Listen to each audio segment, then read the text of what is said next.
جی السلام علیکم جی، میرا نام لیاقت ملک ہے. تسلیم حیدر صاحب کا میں دوست ہوں. بیسیکلی آئی نون ہم فار مینی ایئرس. تو وہ میرے پاس سنڈے کو صبح 10 بجے آئے میرے گھر پہ. تو کہتے ہیں ملک صاحب جانا ہے ایسٹ لندن.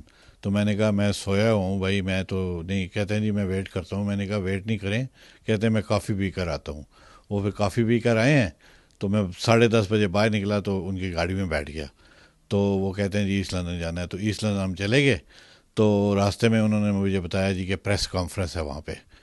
تو اس کچھ ایلیگیشن لگانی ہے انہوں نے.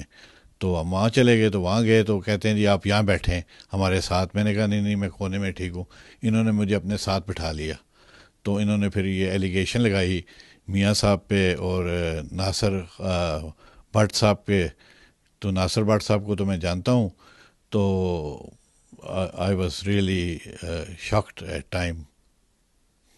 اچھا، تو ملک صاحب جی نے وہاں پریس کانفرنس کی، اس کے حوالے سے انہوں نے جو اوبویسلی آپ جو ایلیگیشن انہوں نے لگائے، اس کے بعد انہوں نے کہا جی کہ آپ کو بعد میں کہ شاید عمر چیمہ صاحب کی کال آئی اور عمر چیمہ صاحب نے آپ سے بات کی. وہ کیا بیک گراؤنڈ ہے؟ وہ پھر ہم جب نکلے تو عمر چیمہ صاحب کی مجھے فون آئی. تو کہتے ہیں جی چیم صاحب کا نمبر دے دیں. تو میں نے کہا جی یہ ساتھ ہی بیٹھے ہوئے ہیں. تسلیم حیدر چیم ہم اسے کہتے ہیں جی. چیم صاحب کا نمبر دے دیں. تو میں نے کہا جی یہ بیٹھے ہوئے ہیں ان سے بات کر لیں.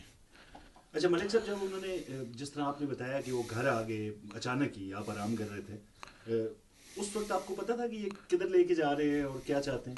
نہیں مجھے نہیں پتا تھا جی اس وقت. رستے میں آپ کو بتایا گیا کہ اس طرح کی کوئی میڈیا ٹاک ہونے جا رہی ہے؟ جی جی. اچھا، جو پریس کانفرنس ہے وہ آپ نے ارینج کرائی، وکیل کا آپ نے انتظام کیا اور میڈیا کو بھی آپ نے بلایا، کیا یہ درست ہے؟ نہیں سر، میں تو ویسے میڈیا میں لوگوں کو جانتا ہی نہیں ہوں. پہلی تو بات یہ ہے، میں تو اپنے دوست ہیں شوکت ڈار صاحب، وہی صاحب ہیں، ان کو جانتا ہوں. اس کے علاوہ میں کسی کو نہیں جانتا. تو دوسری بات یہ ہے جس دفتر میں ہم گئے تھے، جو سلسٹر کا آفس ہے